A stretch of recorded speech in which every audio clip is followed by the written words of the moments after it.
Toledo. Sa kabilang side naman ay si Ms. Capistrano, Mr. Davidano, and Mr. Santos. Let us begin with the affirmative side.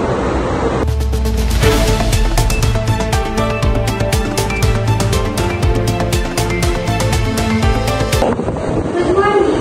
Naniniwala kami na surveillance is very important for safety. Dahil sa CCTV, crimes are easier to prevent and investigate. Mas kampante ang mga tao kapag alam nilang may babatay. Dagdag ko pa, yung surveillance, hindi lang siya for crime. Magamit din siya kapag may emergency tulad ng sakuna, sunog o yung mga aksidente. So yung surveillance, mabilis yung response kasi nga may monitoring. So yung surveillance, nakapun siya sa safety. Tingin sa lahat, surveillance is promote discipline. Kapag alam ng tao na may camera, mas naging aware sila or naging careful sila sa action nila, and it encourages order in society.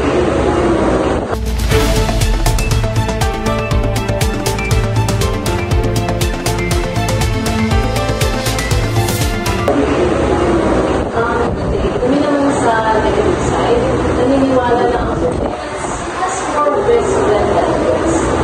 Una, it evades privacy. Lahat ng kilos pa parang nilaman ko, and that makes people very uncomfortable.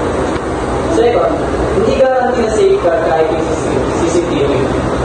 Crimes still happen. May mga kriminal na hindi natakot sa camera. So hindi siya 100% effective. At ang pinakadelikado, surveillance can be abused. Recordings can be leaked, hacked, and misused. Instead of safety, baka maging danger pa para sa mga inosenteng tao. Sinasabi ng negative na invasion of privacy, pero kung may tamang batas at regulation, mas malaki, surveillance can be used properly. Mas malaki pa rin ang benefit kaysa risk. Tama rin, hindi rin siya 100% guarantee.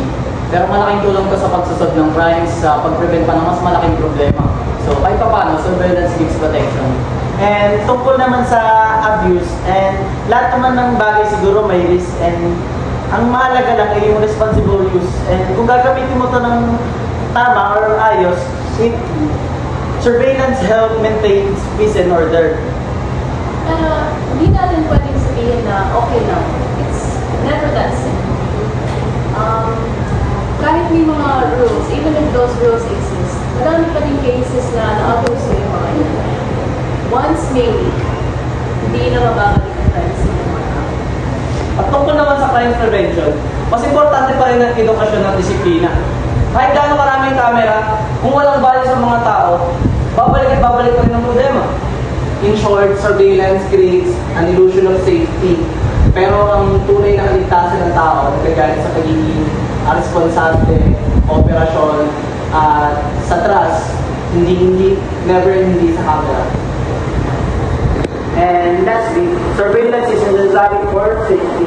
It prevents crime and yun na, yung promote discipline. Hindi man perfect, pero malaking tulong ito sa ating lipunan. Sa amin naman sa institution namin, surveillance may help sometimes, pero it threatens privacy kasi.